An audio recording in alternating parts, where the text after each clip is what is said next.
Mike, you going to join us?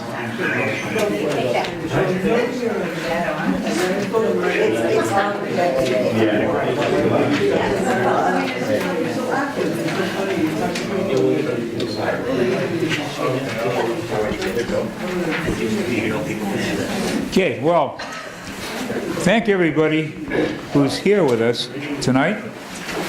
And I'm Steve Treadle, current chairman of Citizens for Milford, and Jose Costa, who has just been elected vice chair. So we want to thank the attendees for your interest in our town, and the director and the park commissioners for their time with us this evening. Jose, you going to explain the purpose? There's two of them here. Okay. So let me first for CFM. This is the 5th year that we've been doing these public meeting forums. So great accomplishment. So what are these meetings about? What's the purpose, and what's the value? Why do we have them? And I'll use since we have our park commissioners here and park director here with us today, department director, let me use them as an example of why. So they're elected, I think, every 3 years is a term, and they have their official meetings. In the official meetings, they're dealing with the daily, the issues that we're facing the town from the parks and running the department. But we really never get to hear what they really do on a daily basis of what the projects are. And so this is like an informal way where we get together and just understand, hear from them of what their role is, how they're helping the community, what are some of the projects they're working on right now, what are the long-term projects they're working on and looking at. And then the other important thing of these meetings is that it's open to the public. So you, as a public that are here tonight, have the opportunity to ask questions of them, ask if you have any concerns as well. So it's an opportunity for a dialogue back and forth with some of our officials in town. And we've had a lot from selectmen, police chief, and others here, and we'll continue to do this. So that's the value of these public meetings. So with that, we'd like to turn it over to the park department. We're going to ask them if they would discuss their responsibilities and how they go about doing their job day to day.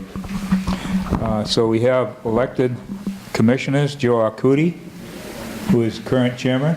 Correct. Okay. And Paul Braza. Hi, Paul. And Paul Pellegrini. And our director, Michael Bresciani. Did I say that right? Close. Okay. Pretty good. All right.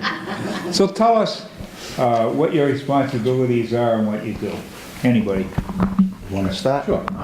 Well, we're responsible for about 20 parks and fields, 100 acres of grass, all the school grounds, the Upper Charles Trail, the Louisa Lake recreational area, Plains Park, several town properties we maintain, and I think I mentioned the school grounds and the school fields. That's basically what we do in a nutshell from a maintenance perspective. It's a lot of acreage, isn't it? It's a lot, yeah. And the 3 park commissioners are in charge of the policy, procedure, and procurement of funding. You just stole my thunder. There you go. Joe, can you talk about some of the policies and procedures you guys are working on right now? Any changes? Some of the plans you have? Any major things going on? As far as any changes to policy and procedure, there's nothing on the docket right now. We look at that. As they come up, we take a look at them, right? But the policies and procedures that we have right now for the parks have been long-standing policies, very rarely change. I think our past commissioners, Al, Reno, and Adi Morin did a pretty good job setting those up. As far as the procurement end of it, it's, we're the ones that, when we sit down at our monthly meetings, look at our long-range plans, short-range plans, what we, different pieces of equipment that we need. For our department, we're the ones that, the four of us put it together, and we go up and present it to town meeting. So, that's basically what we do in a nutshell. He's the full-time guy. I work for National Grid, and we all have full-time jobs. But Mike's the brains of the operation. They all got day jobs, huh?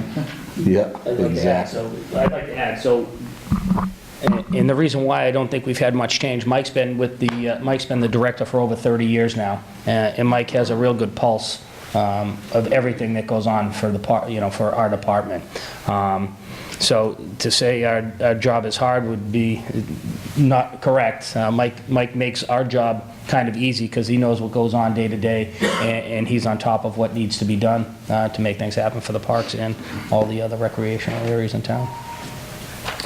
Can you give us an idea how many employees you have and what they do? I forgot to mention, we also operate the Pheno Field Pool, a 9-week summer program.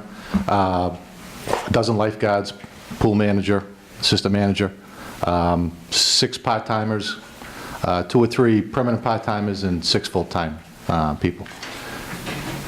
And again, a lot of seasonal, some are full-time. The full-time employees that get on the highway in the winter, they sand, they salt, they plow. They were today. You had mentioned some of the stuff coming up. We had a meeting last night with our FinCom subcommittee, and 2 of the things that are on the hot plate for us are an additional turf field and looking at the Pheno Field pool. So do you want to fill them in on what we talked about last night? You want a piece of the pie? You're good. So we had a meeting with our FinCom subcommittee, and it's been an ongoing process. We've been putting money away, we've been dealing with the finance committee, being fiscally responsible, putting money away every year at every town meeting. For about the past 4 years, 5 years, we're up around 5 years, we're up around $800,000 to $1 million that we have in an account, I guess you would say, to look at doing a new turf field in the town. But right now, we're just trying to figure out where that turf field would go to benefit the town. It's putting the money away over the past 5 years is something that we started, probably around 10 years ago when we had a light issue down at Pheno Field. And with the old wooden poles, and back in those days, I remember when I was a young kid, Spider Allegrezza, climbing the 85-foot pole to change the light bulbs, and little did I know I'd be working for the electric company 25 years later, right? But so that was a project that we wanted to do, was on our 5-year plan. And again, working with the finance committee, they do a great job in this town. Set up a plan with Al Correa and his committee. He was on our subcommittee at the time. Put the money away, and by the time we had reached our goal, the lights came to fruition at Pheno. Sat down, had a conversation about other field issues here in town, and used the same idea as, put money away, squirrel it away, so if and when this project comes to fruition, it's not going to be that much of a hit to the taxpayers of the town of Milford.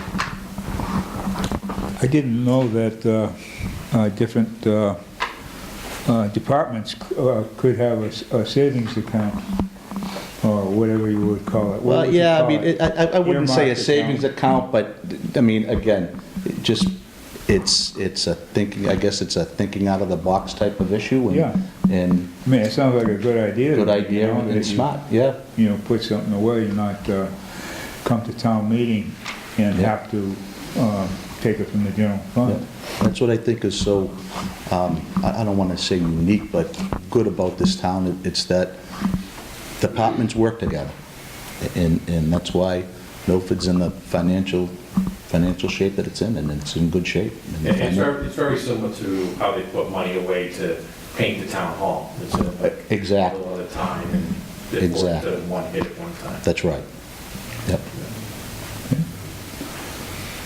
Well, we'd love to, we don't want to be the only one asking questions here.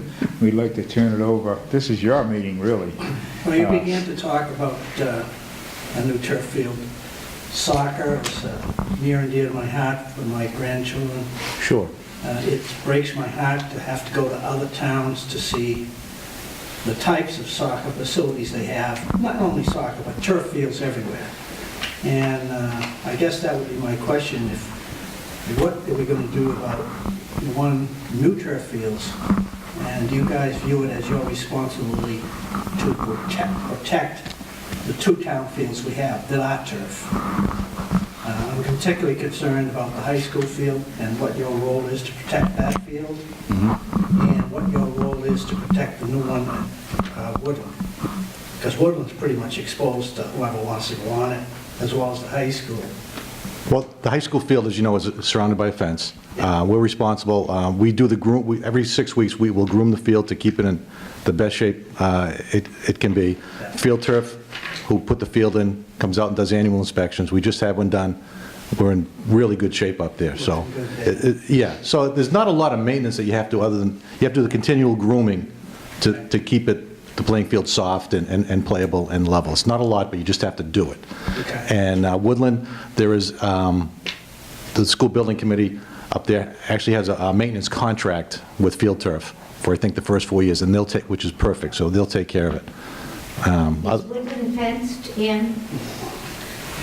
So several years ago, there was some vandalism at the high school on the turf field. So what protects the field? Well, at the high school field, Yeah, the guy who did this drove through a fence, he drove through a fence, he drove over the field, he drove through a fence, and he drove through another fence.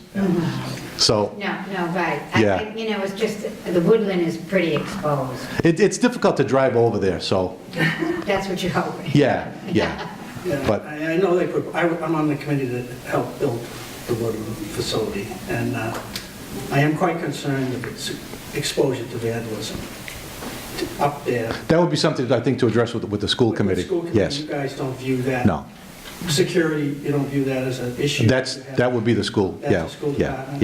yeah. As far as who controls the use of those? The school committee So you can't, schedules the fields. you can't go up there and say, no, you guys aren't supposed to be here? No, the school committee handles the Because those scheduling. fields are open, I mean, the high school is, I drive by the high school a lot. 5:30 in the morning, there's an exercise class out there. Yeah, I would say, whenever you see somebody on the field, It's a good I'm thing. going to say, number one, it's a good thing. Number two, it's usually 80%, I would say at least 80% have a permit to be on that field. okay. Okay, so if you see like 4 kids on the field, there's no permit. But if you see a team on the field, there's probably a permit and they have the right to be on that field. Okay. And they have a responsibility to keep the field the way they found it. If not, they're not allowed back on those fields. I won't go any, Oh, I know at the high school field, too, there are security cameras. Yeah. okay. Yeah, because I'm concerned about that. Who's responsible to sort of police them on a daily basis as far as litter? That's the park department. Okay. Yeah. Do you do that as a matter of routine? Yeah, there's Litter? like 30 trash barrels out there. Yeah. They're everywhere, so it's 3 days a week, somebody's up there. But we expect that the teams, the players, Yeah. the spectators to pick up their trash and we'll throw it For the away. most part, they're pretty good. Yeah. I mean, we don't, maybe after a That's just football always game. been my question. Yeah. Who's got the ball here? That's- Yeah, and the best thing, the people who use the field, if something's wrong, they'll call somebody and let us know. So that's perfect, that's what you want. Is there a single point of contact within the school department itself? Well, usually the facilities manager, Rob Quinn, he and I work together, so, yeah. Okay. Yeah.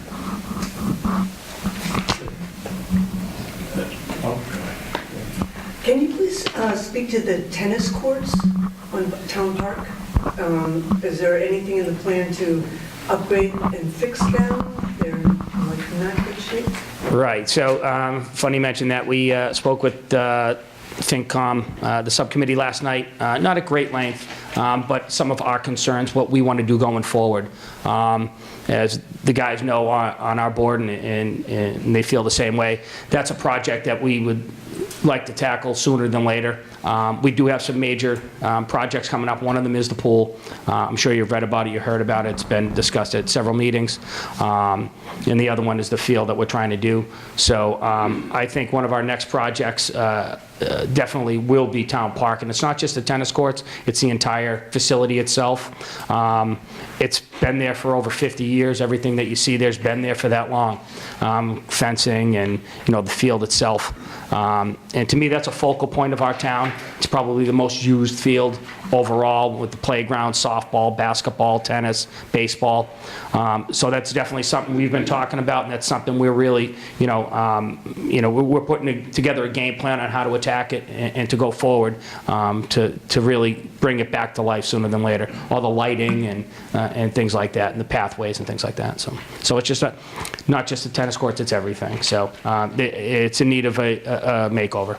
So we know that. So it's probably too early for this, but what are the warrants going to be on the town meeting for parks? What do you got, some spending bills coming up, articles?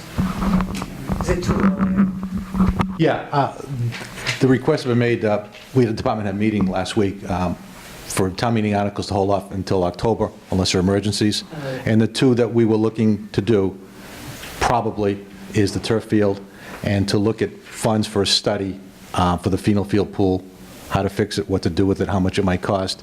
And like Paul said, the town park, I think, would be next. We're in the process of gathering prices, so that will hit the queue. It just takes a little bit of time. But those are the two I think we have talked about upcoming as far as renovations.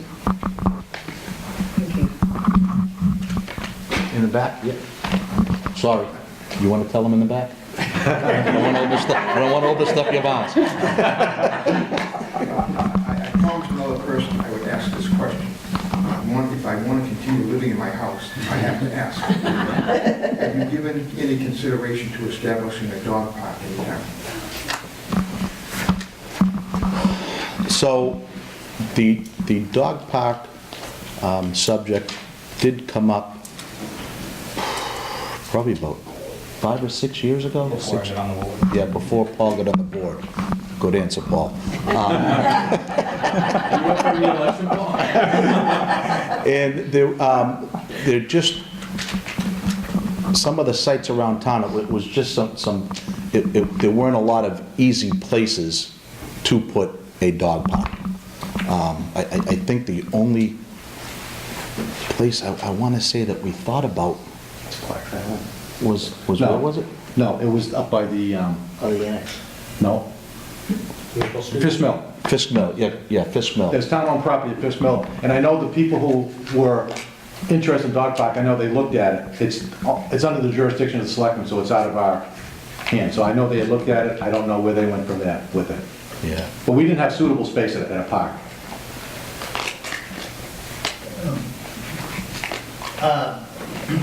My house is also very interested in a dog park. In fact, I see your house walking the dog. Now that the town is acquiring the water company, God willing someday, there is a property on the corner of Congress and West Fountain that is a sad remains of a baseball field that looks like it would be the right size for a dog park, I would think. That property actually is owned by the water company. Right, exactly. The town of Milford maintains it, the water company owns it.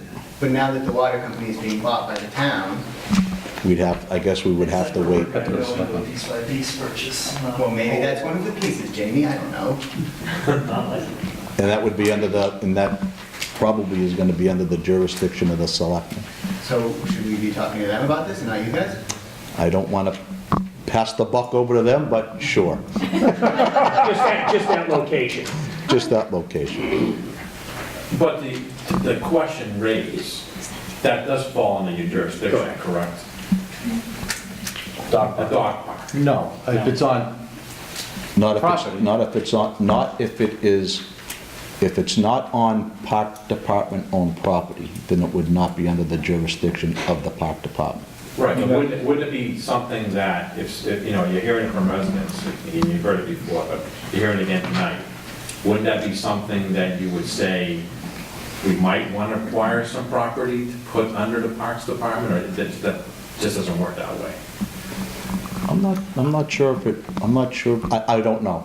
I'm not going to say yes, I'm not Yeah, going to say no. Jose, I have a file, if somebody wants to call my office, I have a file on that with the jurisdiction. I think we had a couple of rulings on it. I can't remember off the top of my head, but it was discussed. People came to our meeting. The park commissioners at that time didn't feel they had suitable property to do it. They were advised to go meet with the selectmen, and the property that was discussed was up on Fisk Mill, and that's where it went from there. All right, so if, I see what you're saying. So if, right now, the property, it's under the park's control, that you were looking at, there really wasn't a suitable place at that time. If somebody like the selectmen were to put an article at town meeting or something to acquire another piece of land that then could be used, that's probably the avenue. Correct. Okay.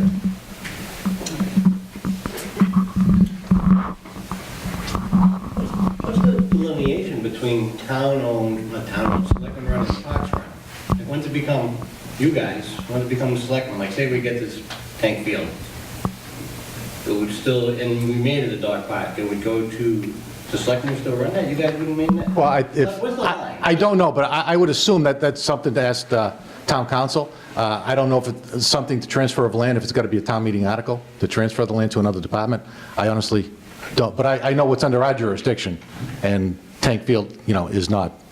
But if somebody wanted to transfer it, I'm sure there's a mechanism to do that. I'm just not clear what that mechanism is, if it's a town meeting article or something else.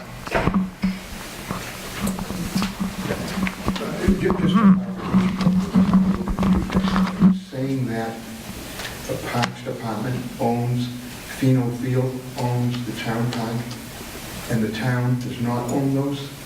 Is that what I'm hearing? The town owns them. Pheno Field and the town park are under our jurisdiction, so we set the policies and the procedures. If they are not under our jurisdiction, then we cannot set the policies and the procedures for those pieces of property. That's different. Similar to the school department. Similar to the school department, exactly. Okay. So like up at the, you know, the turf field at the high school, the turf field at Woodland, for example, right? We maintain it. And school properties. In school property, we maintain them, but we don't do this, we don't do the scheduling, we don't set policy. That's under the jurisdiction of the school. I think you were gonna have oh, sorry. Okay. I'll ask a question that goes back far enough to the previous town website, the specifics of which I don't remember. But on the current town website, you guys don't post your minutes and agendas on the town website.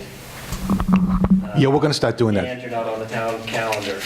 We're going to actually start doing that. I was supposed to bring that up last night, so that'll be, Terrific. yeah. Did you used to be and it just No, didn't it make the just, transition? yeah, no, for some reason, it never happened, but we are going to start doing that. Yeah. Yeah. Because until people know what's on Yeah, the agenda, yeah. they don't know. No, you're absolutely if they right. want to show Yeah, up. yeah. The next question is, can you please be more specific about the issues at Pheno Field, which have been in the air for over 12 months? The first rumor I heard about problems at Pheno Field was 1 year ago.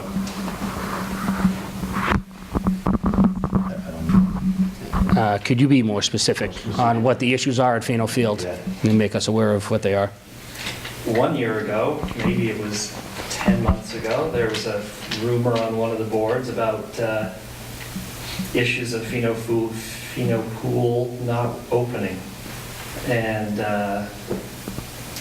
us selectmen chimed in, and then the subject was never raised again. And then I asked a guy, I don't know if he's a Parks Department guy, who he is, somebody, anyhow, and he knew a little bit about it. And, Are we talking about the pool, the the field? pool specific. Okay, oh, okay. Sorry if my language is unclear. And since that one little thread where it was acknowledged that there is an issue there, including the pool opening, what, 1 day late this year? Yes. Since then... But we added a day at the end of the year. Great. Since then, from what I know, maybe I don't read the papers thoroughly enough, but there's been no further discussion about the ongoing situation at Dino Pool that is creating the subject for your FinCom meeting last night.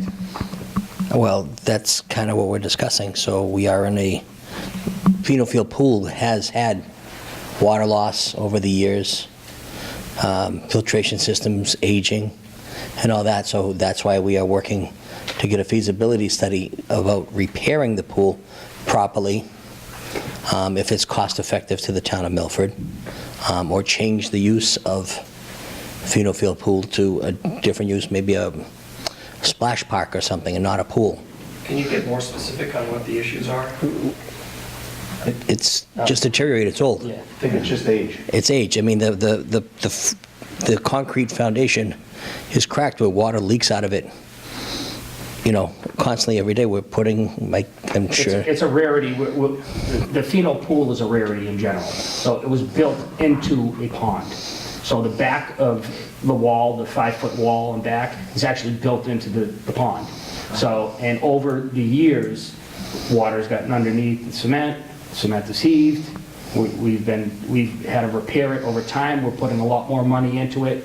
And based on studies that have been done and through the work of Peter Filoso, who's been with that pool for over 40 years now, it's coming to the end of its life. It's over 60 years old. Any more money that we would be putting into it it would only just be putting a Band-Aid on it. And even if we put, I'm just throwing a number, a couple $100,000 on it, that would be just a Band-Aid. So we were advised to, if we could, to put together a feasibility study, get money appropriated for that. But we did have some, I forget the name of the company. We've had several architects, engineers down to look at it. It's a very complex spot, location, and facility. Built into the pond, there's pressure that's actually on the pond. When the water's high, water actually comes into the pool. So it's very complex. So we finally found a company we're comfortable with. Remember with our FinCom subcommittee last night, we're in the process of seeking funding for a feasibility study. The pool is good for another 2 or 3 years, but it's like these guys said, it is old, it's tired, filtration, pool, it needs some attention. And it's just not a pool that can be resurfaced and redone itself. So at the end of the day, it's probably going to, a new thing might need to be put in there. We don't know that yet. Yeah. This is what the feasibility study. We've done what we could do as far as filling in the seams, covering the seams, that stuff. It's just, again, 60 years old. You feel confident that we'll open this season on schedule? Yes. Great.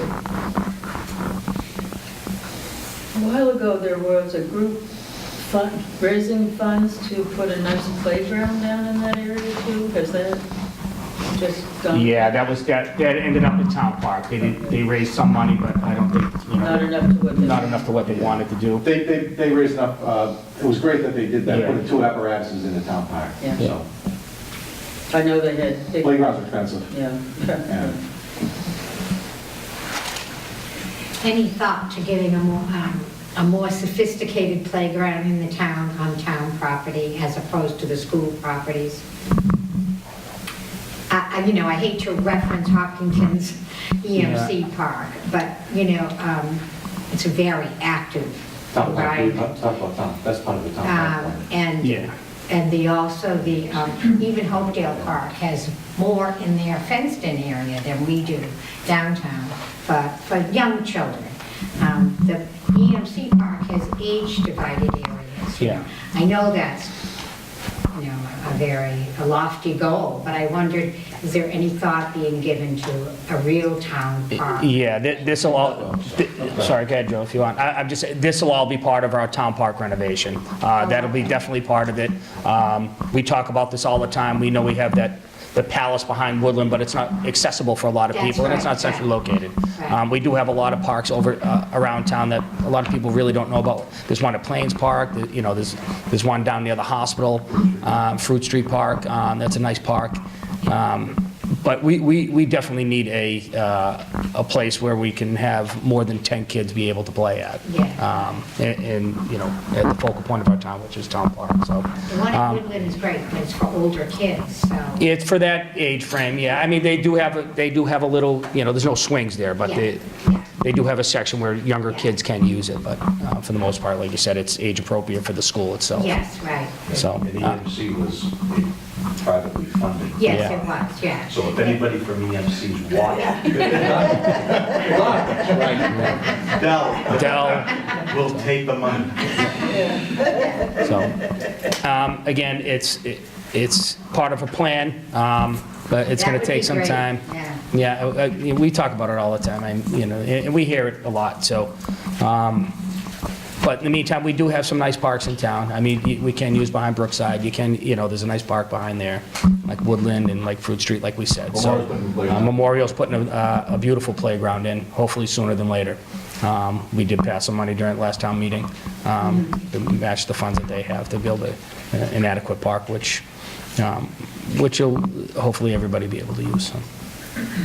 It just would be nice to have it. Yeah, seen. Yes, Yeah. yes, yes, instead of tucked behind a building. Yeah, yeah. Is it too early to discuss where you guys are thinking of putting the turf field? No, we could, I mean, There are options, I'm sure. so I guess our biggest option is, and we talked about it last night, so are we free to talk about that, I guess? So, Pheno Field itself, the baseball field, there's lights there already. I think the biggest concern we have is during the fall when it gets dark out, starting at 5 o'clock, you can't use the field anymore. Even though if it's 65 degrees, it gets dark out, can't use them. And the only ones that, and now with the additional Woodland, that's kind of helpful because, you know, soccer, as you know, was able to use that until 9:30 at night. So it's either the town park, no lights. And I guess that'd be a process to put in lights and have it done. That'd be part of the project. I'm sure, you know, we don't know if there'd be any backlash there being on, you know, right on the main street. We don't know that yet.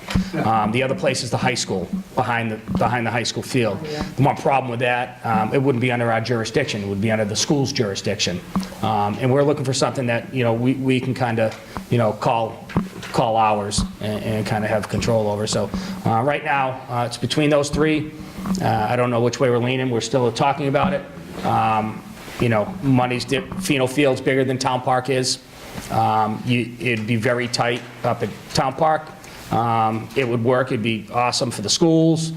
We could definitely play football, baseball, whatever sport on that. It'd be a multi-purpose field. The other one is Pheno. It's already got lights, but a much bigger field, a little bit more complex. So that's where we're at right now. We're getting closer. We're working with it. We've had people come in and, you know, and give us evaluations of what to do. It seems to make I don't understand this jurisdiction conflict. So, It's all one big family. it's really not. It's not. And it's very- So we have the town high school turf field, which I was on the committee to build it. Yeah. Now, every day, I mean, school's got first priority, so they block out the field pretty much every day after school till 8 o'clock for everybody to practice. Right. So any youth organization in this town, football, lacrosse, soccer, or field hockey, they can't use the high school. Woodland has a little more leeway. They blocked it off till 5:30. Vice versa. So if we are to put a turf field at, let's just say Pheno for discussion, that falls under the jurisdiction of us. Schools don't have that jurisdiction. So now the local youth organizations have full access to that field without having to vie against when the high school game is or that. Because, I mean, in the fall, youth sports, other than the football team playing their games there, the town of Milford's youth organizations have no access to it because the high school has a lot of sports. Nothing against the high school, that's why we put it there. You know what I'm saying? So by bringing it away from the high school, it allows us to be able to service the town more, and by doing that, we allow the fields that are grass to rest. If we can give a field a half a year to a year off, it rejuvenates it right back to brand new. We can't. You see the fields used through town of Milford. Plains Park, anybody drives by there, 8 o'clock on a Saturday morning, good luck. Yeah, I mean, they're parked down the street everywhere. which is a good thing. There's 400 kids on there between the hours of 8 and 10, Right. plus parents, plus siblings and everything else. And all- Parking is the thing. So we need our own fields so we can rest Plains Park. And we do work with the high school, for the most part. But if you look, Mike takes care of the scheduling for the Annex, Pheno Field, and Plains, and the high school takes care of Woodland and the high school itself. So if the youth program's trying to get something, and we do work with the high school as well, but if the youth program was trying to get something for a certain day, there's a lot of procedures you have to go through to kind of get it. And sometimes it's hard to get that because you don't know if on Tuesday it rained, there's a cancellation, now they're playing Wednesday, you get booted off the field because high school has first priority. So it's kind of tough. It'd be nice to have, it's nothing against the schools, that we had a park that we can handle and maintain and schedule that would help out our youth programs more than anything else. What I was thinking of too was any leverage over these companies that are trying to build the 40Bs. They have so much land at their disposal, and they're committing an awful lot of these land pieces to conservation land. And I was wondering how one would go about leveraging their desire to be in this town with the need of the town to provide fields for our kids. Sometimes we sort of say, that's the ticket you have to pay to come here. Well, being on the Conservation Committee, Yeah, I will tell you the land that because they have to give us so much land, it's their unusable land. yeah. You know what I'm saying? It's all their wetlands and that. I mean, Walden Woods, we got a ton of land, but it's all their outskirts wetland where you can't really feasibly build a park. I mean, I don't know if anybody remembers, probably 10 years ago, 10 years ago, we were going to put 2 big fields up beside Walden Woods, and Walden Woods was going to pay the whole thing. Whatever happened to that? Some people in town had some few issues with it, and, it got kiboshed in a nice way. But it was a gift, and we'll never see a gift like that ever again. From a 40B, an over 55 community, because that was a very big 55 community. So in turn, they gave us money per sale of the house, and we've used it through our projects of repairing fields and stuff, throughout the town. But we never will have that chunk of property that. Well, the water department owns a lot of land Yeah. too, though. Yeah, but not where we were going to build. That was all town-owned, right? So, I mean, There's a lot of land behind Wendy's. A lot of land. there is, but again, now you're into conservation. Yeah. You can't build within 200 feet of a river, Riverfront Act, and things like that. I mean, the pool, that's a monster conservation issue. Back then, there was probably no DEP, no nothing. Now, fixing the pool and putting it where it is, Yeah. I mean, that's going to be like an act of Congress, which I think is going to drive up the cost of it. We have the Stormwater Act now that we're all working with. That changes everything on where we can build, how close we can build to things and things like that. So, there's a lot of hurdles that are in the way right now. I can clarify a little bit the issue of the Walden Woods. When that plan came before the zoning board of appeals at the time, I believe the Parks Department was operating out of, I want to say, the back of the high school, and the high school was tossing them out to make room for, I want to say, either the Shining Star program. I'm not certain. That is correct. But it was a program that they needed the space for, and we threw the Parks Department out. So the Parks Department was looking to establish themselves up at the Walden Woods area. At that time, the zoning board, they applied to the zoning board for a special permit to do that, which they needed. The zoning board was on the verge of granting them the special permit, subject to several conditions, when the Parks Department decided to withdraw their application. And that is why nothing happened at Walden Woods. Mike was on the zoning board, so. I understand, but I was on the Parks Department, and we wouldn't withdraw a place that we would have a home, but there was a lot of other underlying issues because Walden Woods was being asked to do a couple of incredible things with loom piles and stuff like that, and the sequence of construction was not feasible for them to be able to put the condos in and build the fields. So there was a lot of stipulations made that made it difficult, and I think that's what kind of killed the project. But I mean, why would we? I don't want to argue with you, but I can tell you now, check the records. The Parks Department withdrew their application because of certain conditions relative to conservation and the preservation of our water source for this town. Thank you. Okay, thank you. I have another question. So, Mike, do you guys oversee Draper Park? Yes. So, held, you probably know, Milford's held a number of events over the past few years, and you saw Field of Flags down there and that. And while we've been at that site there and hold these events, we get a lot of people that attend from citizens of Milford that will come up to us and ask us the question, what are we doing for Draper Park to improve it? What can, so is there any consideration being given to doing anything to improve the park there in any way? What do you, Maybe the grass area? yeah, we had that drought 2 years ago, just, and the water ban. So we'll be overseeing that probably this spring and doing some blooming seed. That 2 years ago, the drought and the water ban, it just wiped everything out. We've done the Christmas tree lighting there and all that, and as you can imagine, I mean, when we were growing up in this town, the entire those trees were lit in that park.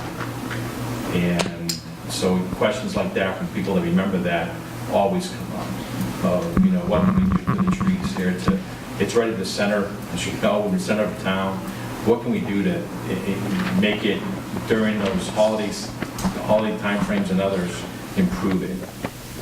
And I'm just, other than the grass area and all that, has there been any discussion, I guess? I mean, it doesn't sound like that's been part of the plan, but we do hear it a lot when people are out there when we're having these ceremonies. Well, we've talked about, Paul could probably speak to the electrical issues there better than I can. Right. There's been heavy discussion about adding its own separate electricity for the manger over at the end, and things like that. But connecting to Mass Electric and everything there is underground. It's an expensive project that we keep bringing up the funds, and I guess this year they're really pushing for it to go. So back when all the trees were lit, Joe, and I'm sure you remember very well, that was full volunteers of the fire department. Absolutely. You know what I'm saying? And you can tell by the people sitting in this room, volunteerism has dropped tremendously of people that, Scott Crisafulli puts up all the wreaths. Every year I give him my equipment to help him put up the wreaths. He pays his guys to put them up, and it's just not the, I don't want to say the want for the Christmas lights as there was that, people want to help and put them up. I mean, the power company used to show up and put up lights on Christmas trees, wreaths, everything. Yeah, it was the power company that started putting the wreaths up originally. I think we did it for about 10 or 12 years, and then different policies changed, that Mass Electric became National Grid, and the policies changed, so that's when Scott took it over. I asked just about the condition of the trees. Mike, you and I talked about. Yeah, I had a tree guy in at the end of the year, and a couple of them got to come down. They're just insect damage. They're old, so that'll be happening too in the Will spring. that help improve? It should, yes. And then, like we've done at Town Park, if you notice on Town Park on Congress Street, all those trees are 100 years old. We've selectively weeded them out, and you can see the new plantings as you get on Congress. Right. So that's the plan for that. But the insects, and sand and salt, and Yeah, I understand, but I think all of us share the frustration of going to every other town in the world and seeing beautiful Christmas decorations, and we hear how wealthy Milford is, and yet we can't seem to pull it off. We're wealthy because we don't spend it. We're wealthy because we don't spend it. Yeah.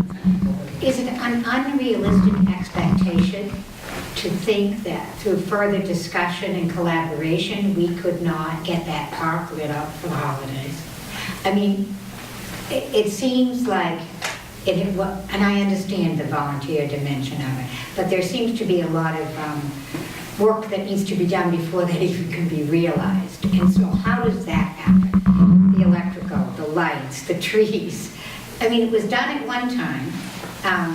Probably, I mean, the funding for the electrical is probably one of two ways, either a town meeting article or a volunteer fundraiser by, whoever's looking to have it done.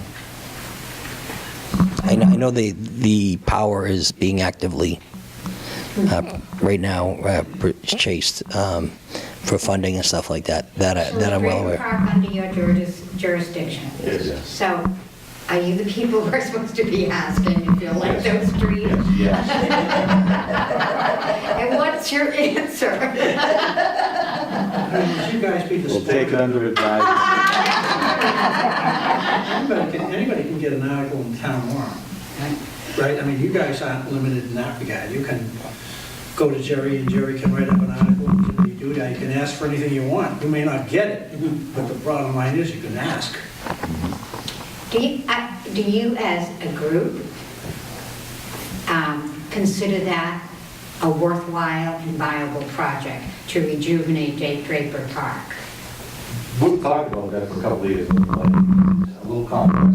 A little complex, but it is the center of attention, I won't deny We that. don't disagree that it would look great. Right, it would look great. I mean, it's really pretty, a really beautiful, has potential to be a very beautiful spot as the center of the town.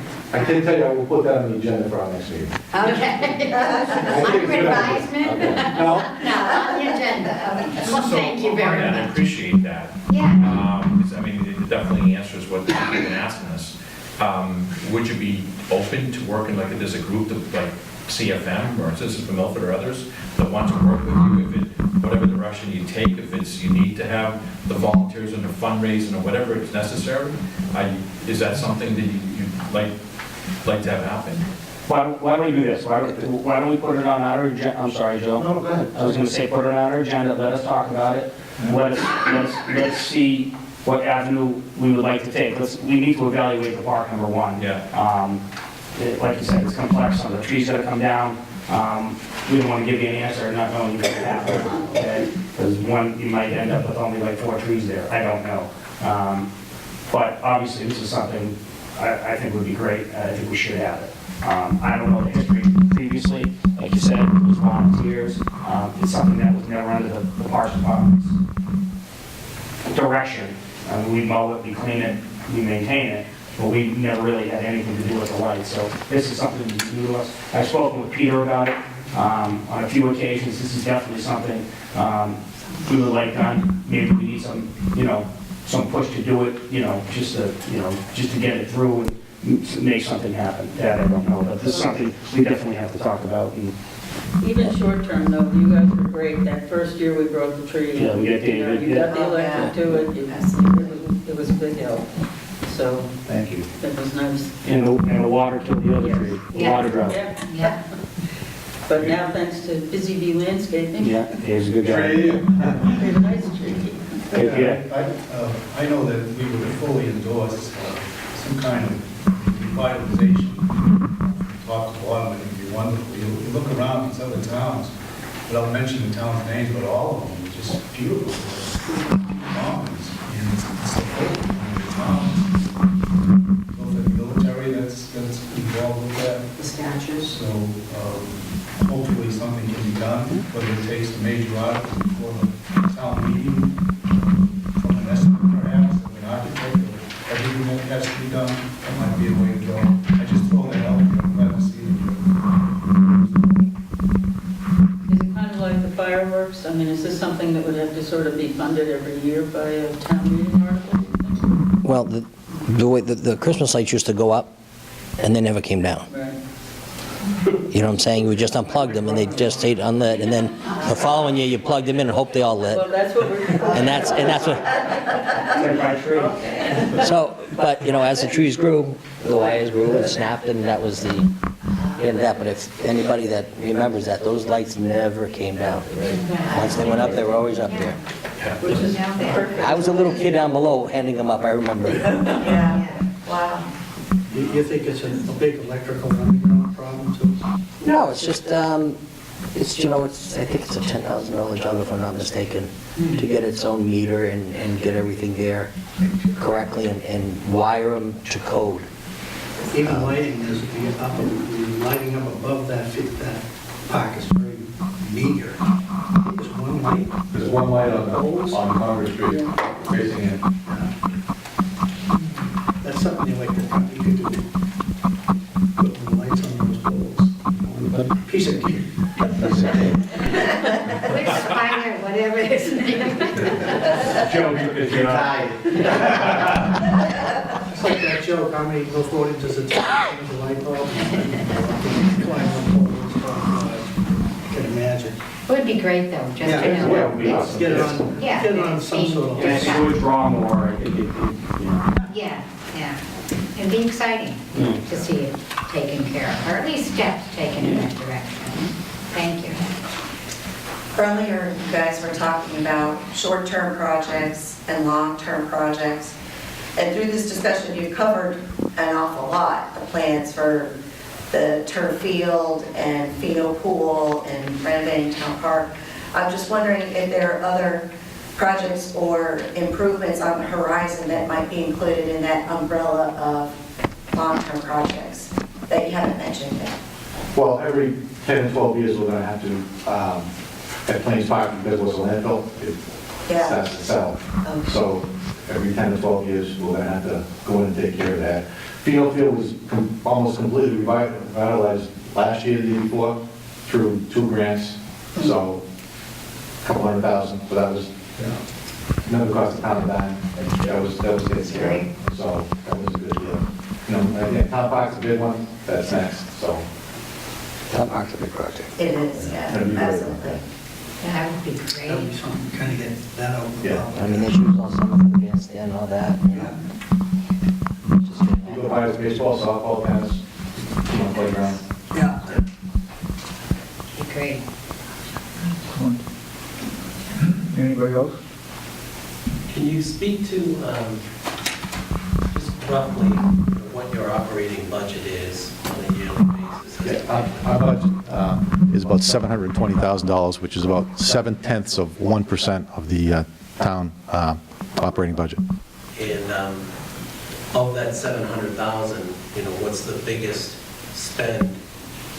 Probably utilities, water, electric, gas, and then salaries, yeah, obviously, 500,000. We have like 500,000 in salaries and about $200,000 in expenses. And out of expenses, $40,000 water budget, electric, gas, $25,000 to do the environmental monitoring at Plains Park every year per DEP.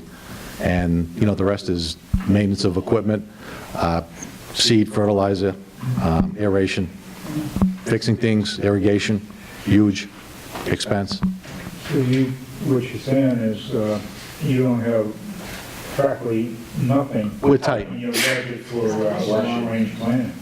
No, that's all capital. It's all Yes. capital. Okay. Yeah, anything over 25 is, Okay. yeah. Do you have to include a summer program within that budget as well?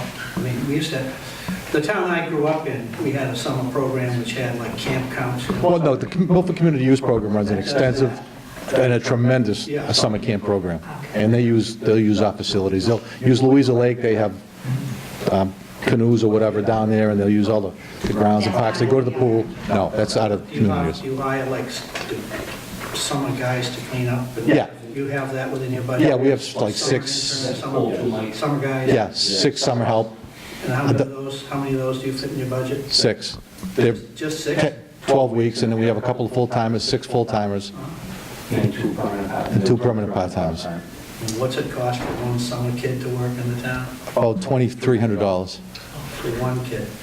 Yeah, and again, they're there between 8 and 10 weeks. They go to school. Are they insured too in that money? Oh, no. Is there a, Well, the town is self-insured, so. okay. That's not very many kids. Have you ever baseline your budget to some of our neighbors? It's, every town is different, so it's hard to tell, you know? DPWs around here, so that'd be tough. Yeah, and again, most parks run like 1%. So we're a little low, but most towns are, 1%. Those trying to get you money. I'm glad, yeah. I like it. So selfishly, I'm here to represent, I'm from the Milford, Friends of the Milford Upper Childs Trail. And I'm just curious as to how much effort, time and effort and impact that has on your operation. The trail? Yeah. And I think, is Reno here? I saw Reno. What was the figure I gave you that you think we spent? I said, about 31,000? $32,000, 31 and change labor. The town has budgeted, since several years ago, a separate line item for the trail at $20,000, but I'm doing a comprehensive maintenance assessment now with Mike and the highway surveyor, trying to put together the whole story of trail maintenance. It involves the park department, the highway department, the police department, the Friends of the Trail. There's a lot of players in that four-act play. And we're coming into some conclusion of what departments require what level of funding, because I felt for a long time it wasn't adequate. Some 20 years ago when we started, I threw a dart at the board because the finance committee said how much it's going to cost to maintain. I said $15,000. Halfway through, the finance committee says, well, maybe it should be 25 now, and they finally gave the park department 20. And it's really probably between 30 and 50. So those are the kind of numbers I think we're playing with. And people sort of mix up too what Mike goes through on a recurring basis every year. He's got the biggest annual budget, I think, and the highway department is on a periodic task situation where, you don't maintain pavement every year. Every 3 or 5 years you have to do some pavement repair. Every 3 to 5 years you have to restripe it. So the highway doesn't have much annual recurring costs. It's mostly in the parks department. But all that is trying to come together, give the finance committee a very in-depth perspective of what it costs to maintain the bike trail. It is a work in progress because each year is different, each season is different, and we're learning as we go.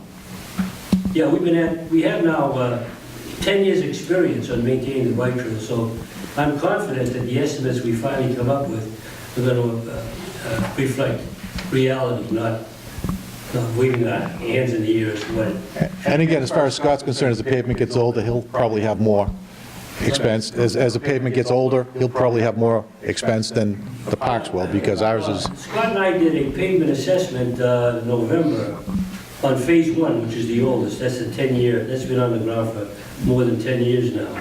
And of that 2.5 miles, he found like 400 feet of pavement that has to be attended to, mostly because of root encroachment. So that's a very small fraction of that 2.5 miles.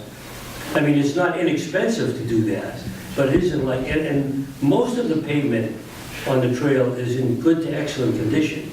Obviously, the last phase, which is only 3 years old, that's behind the Sacred Heart Church, that's in excellent condition, and so is in Phase 2. But Phase 1 is the oldest, and that went through the toughest terrain in the town of Milford, and it has a lot more trees impacting the pavement than the other sections. So hopefully we've been at this now like since August, trying to put this assessment together. And I think we're finally at the last piece of it, if I can get the highway department to put some numbers on a piece of paper. So that's the story in the bike trail. And they're doing a fantastic job for the resource that they have available. You know, we keep talking about these things, but, my experience, I've been at this town meeting for a long period of time, we're always dealing with a lot more to do than we have financial resources to serve.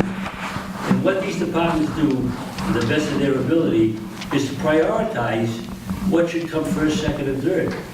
So everything can't be priority number one. But if it doesn't get in a long-range capital plan, it never gets considered. So, I advocate to put a 5-year plan up there and update it every 5 years with the wish list. That's the only way you're going to get people to realize that this elephant is pretty big. and We gotta eat it one bite at a time somehow. And I will tell you, as you know, the biggest problem with maintaining the bike trail is the number of people that are on it when we try to maintain it. But that's a great problem to have. Well, I know. And the poor guys cutting the grass, they gotta look behind them and who's coming, who's not, and Very inefficient. they gotta be careful and it's slow and You but can't do it nights and, they can't do it at night. no, but it's a good problem and we'll deal with that any day. So anyway, this is the story anyway. You guys have jurisdiction over Lake Louisa facility? That's actually under conservation, but we maintain the grounds. We oversee the aquatic management program that's done 3 times a year for weed control. The selectmen have the budget, and we'll have the contract to do the work. So where does the jurisdiction lie, with the selectmen? Yeah, they have the budget for the weed control, I was yes. wondering about the dam. That's highway. That's highway. So that's jurisdiction of the highway department. Yeah, we'll do the grounds, the picnic tables, and the weed control management. Boy, stuff is spread all over the place, isn't it? It's a real tangle Well, of makes it fun. jurisdiction. I'd like to, hang on one second, Mike, 1 second, I'll let you. Before everybody breaks up here, could you please let everybody know where they can find out when your meetings are being held? How the meetings work, and anybody speak at the meetings? Yeah, obviously open meetings. We post them, and we will be putting them on the website. We should be doing that. So it'll be out. We'll be posting it at the town hall. Town hall. With all the other departments. Okay. With all the other departments. Where do you meet? Town hall, monthly, hall. yes. Okay. Open meetings, yeah. Okay. And, When's your next meeting? We haven't set a date yet because we have information coming, and we asked the FinCom subcommittee to come back in, so we got to get together with it. We just met last night. can So- anybody from the public Absolutely. attend your meeting Yeah. and speak? Absolutely. Okay. If they made a phone call in advance to let us know, put them on the agenda, otherwise show up. So, And if they want to bring refreshments, that is. Michael, do you have? And is there a phone call during the day, during the working day, where someone could call if they... Yes, there is. Yes. Nancy's got it. She's got all my numbers. Times a week. So, can you put that up for people here? Yep, 508-478-1110, extension 2650. Like, and that's on the town website? Yes, yes, yes. Town report, town website, yeah. Along with the email. Okay, Mike. Just one last one, following up on Mr. Trevor's concern about everything, all over the place. Would you be in favor of amending the town's charter to establish a DPW, which would then place highway department, parks department, and maybe other departments under one umbrella, which in theory would help things run more efficiently, fewer dollars?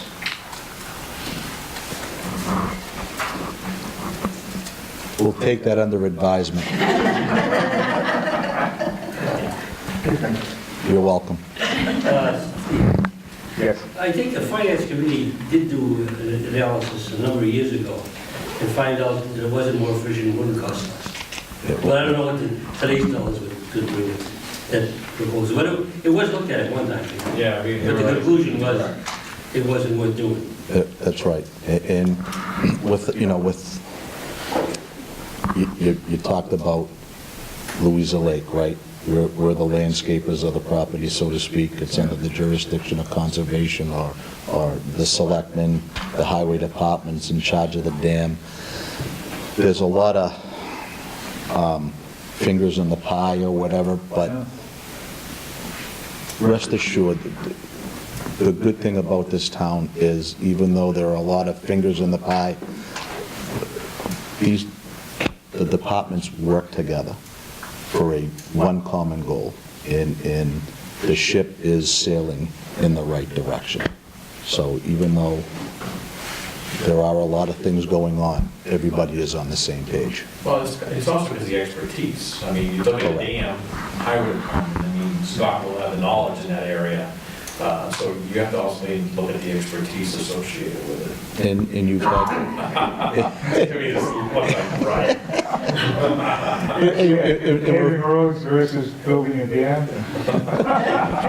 But we're fortunate enough to have people in positions that have been around a while. You know, either grew up in this town or close to this town, been around here a long time, have been doing their job a long time, so they, case in point, so they know what's going on. You know, Scott grew up in this town, worked for the highway department, worked his way up. You know, now he's the highway surveyor and you know, other departments too. So that's a good thing. That's an advantage for us for this town. My question been answered. Thank you. Just thanks, I think you guys do a great job. Thank you. That's nice to hear. Thank you for being here. Thank you. Appreciate it. Thank you for having us. We gotta go across too, we've learned some things today. Yeah, yep. So, That's the intent of these things, is an open sharing of information, so. In an informal session. yeah. Jerry, can you, would you Yeah. take those, let me pass the one to you? I don't think those links are on. It's just for the TVs for later on. Recording. And I'm getting older. But Reno, the first row is open, right here.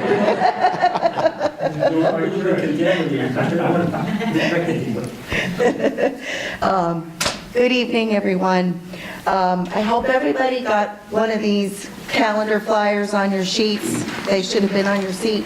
If you don't have one, there's a bunch on these empty seats up here in the front row. Thank you all for coming tonight. This is our opening event for 2018, our first public meeting of the year. Our next event, we hope you will join us for the Candidates Forum, where we will be inviting all of the candidates who are running in contested races to come and meet with us at St. Mary's Hall. It will be an opportunity to meet each of them and to ask questions. This is an event that this will be our 5th year running this event, and it's a really good opportunity to meet the candidates. We are anticipating a lively forum this year as incumbent Selectman Will Kincaid is being challenged by John Erickson. There are 7 people who have pulled papers to run for 3 seats on the school committee, and plus there are at least 2 other positions that are going to be contested. So we hope that you'll put that on your calendars. Also, by the way, there is still time for you to choose to run for one of the town offices or to run for town meeting. You can go pick up papers at the town clerk's office. It's open Monday through Friday, 8:30 to 5. You can pull papers through February 12th.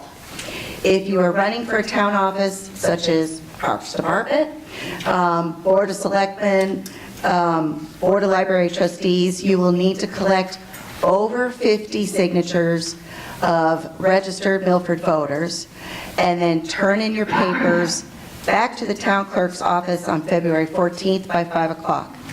If you are running for town meeting, you only need to collect 30 signatures, but they have to be from voters within your own precinct. And those signatures also have to be turned into Town Hall by the end of February 14th.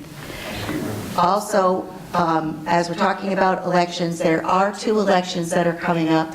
There's a special town election on Tuesday, March 6th, and the town election is Tuesday, April 3rd. On this table back here, we have voter registration forms and applications for absentee ballots. I have heard from Amy Neves that they actually have the absentee ballot for the special town election. So if you are going to be out of town on March 6th, you can go to the town clerk's office now, fill out the application, and go ahead and vote for the special town election. Following the candidates forum, we'll be looking forward to Milford Beautification Day, which has been passionately run by Amy Sanborn, who's sitting right here. This again will be our 5th year that we've been running the Beautification Day.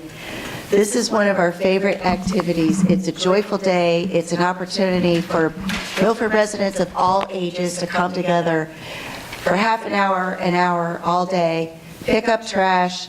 We provide the supplies and the water bottles. We can give you recommendations for where to go.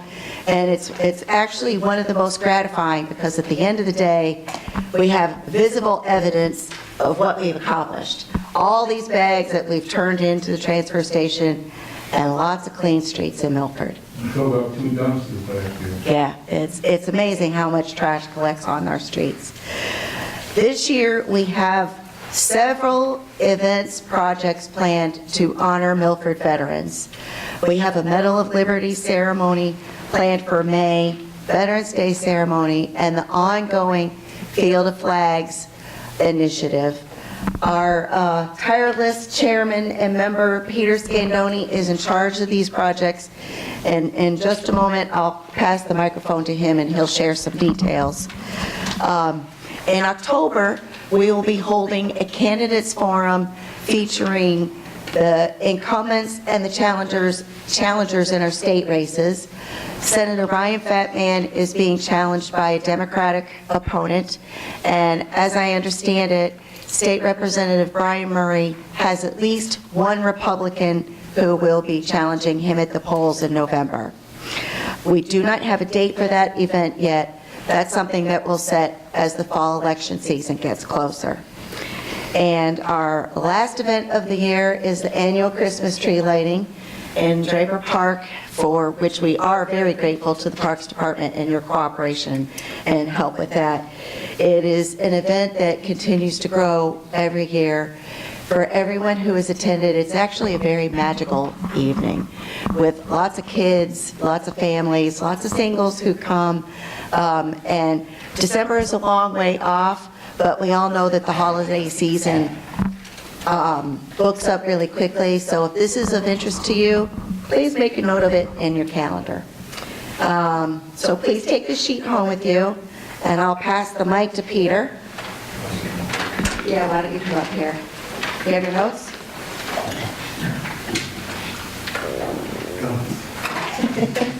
Want to get you on camera.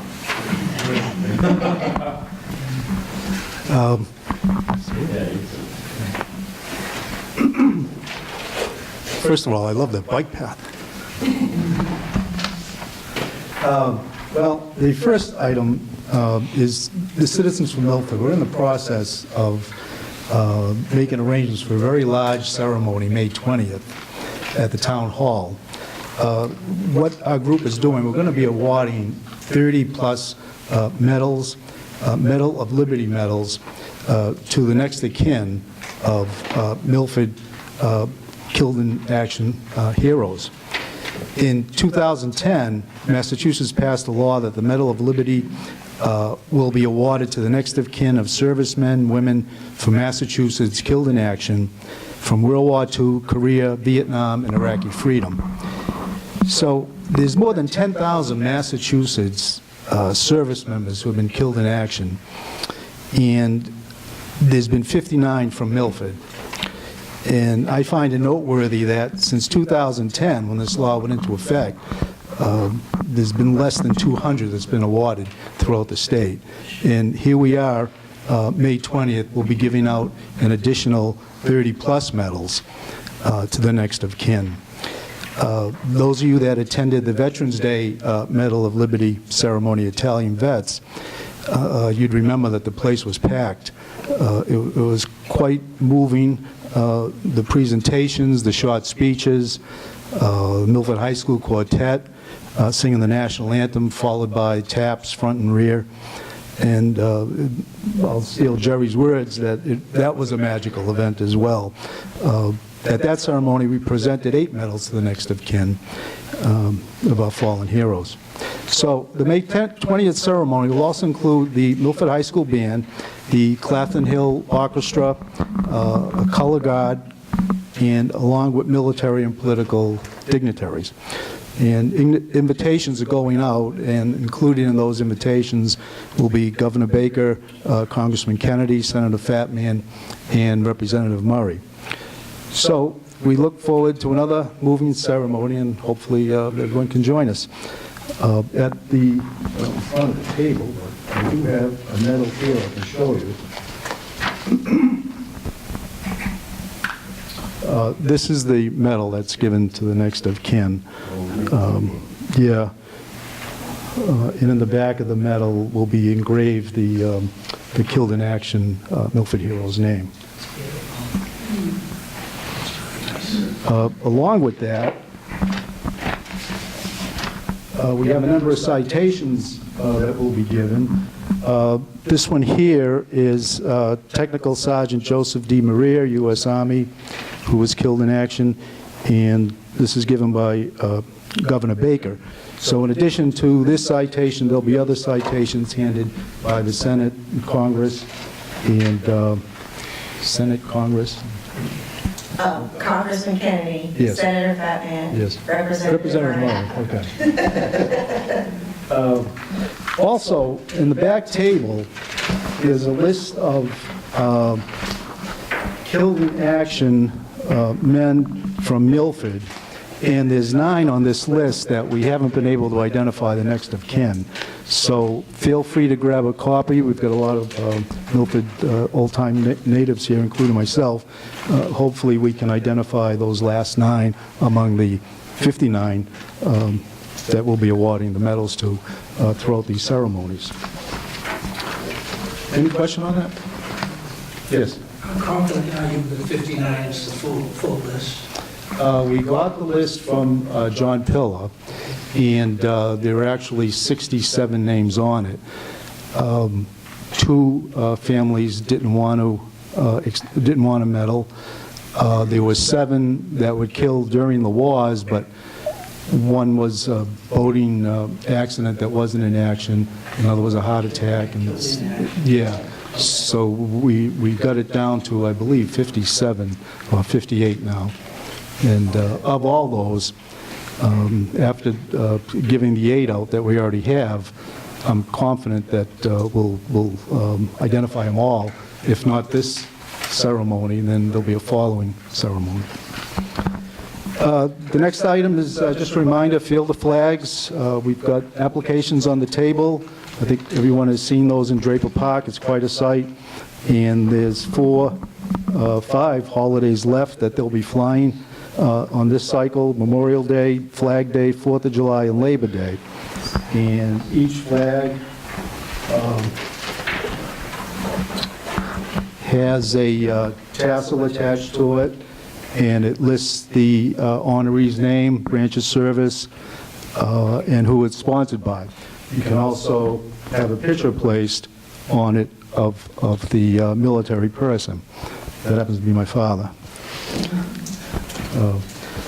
It's $60, tax deductible, and we've got all the information also listed on our website, Citizens for Milford.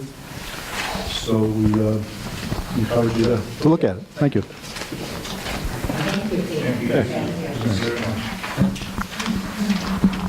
The last thing on the agenda is, does anybody here have an initiative they would like to see CFM undertake this year?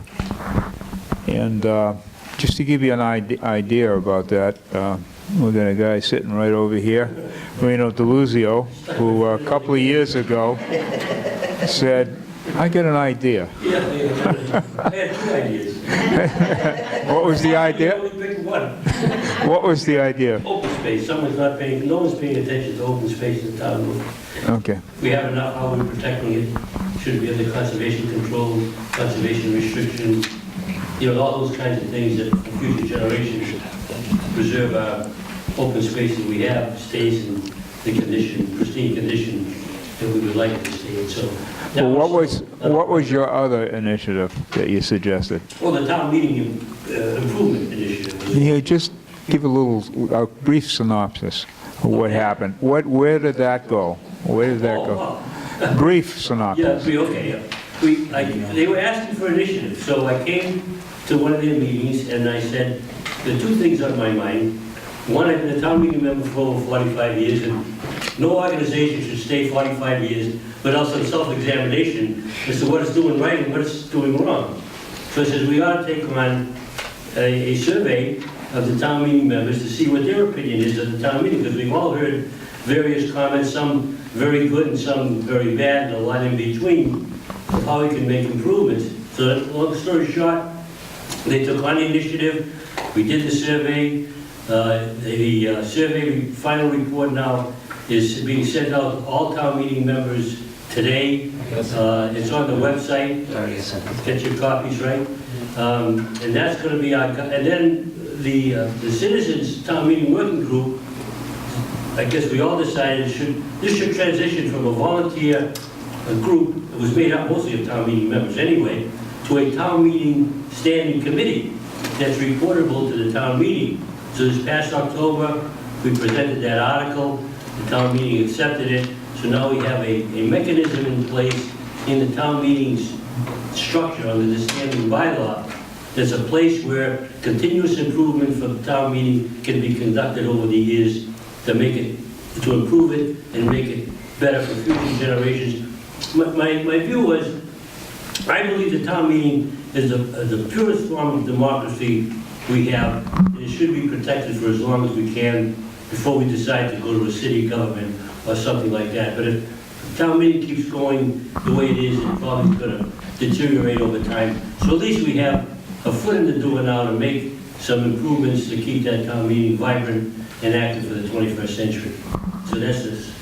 So that's our prime example of an initiative that someone came to one of these meetings and suggested, and I thank you very much for that, Reno. Oh, thanks to Jose too for this. Yeah. And Peter That's right. Peter was a chairman, and then he moved out of town, and then Jose took over, and now I'm chairmanship. That's the end of the story. So, any initiatives, any thoughts?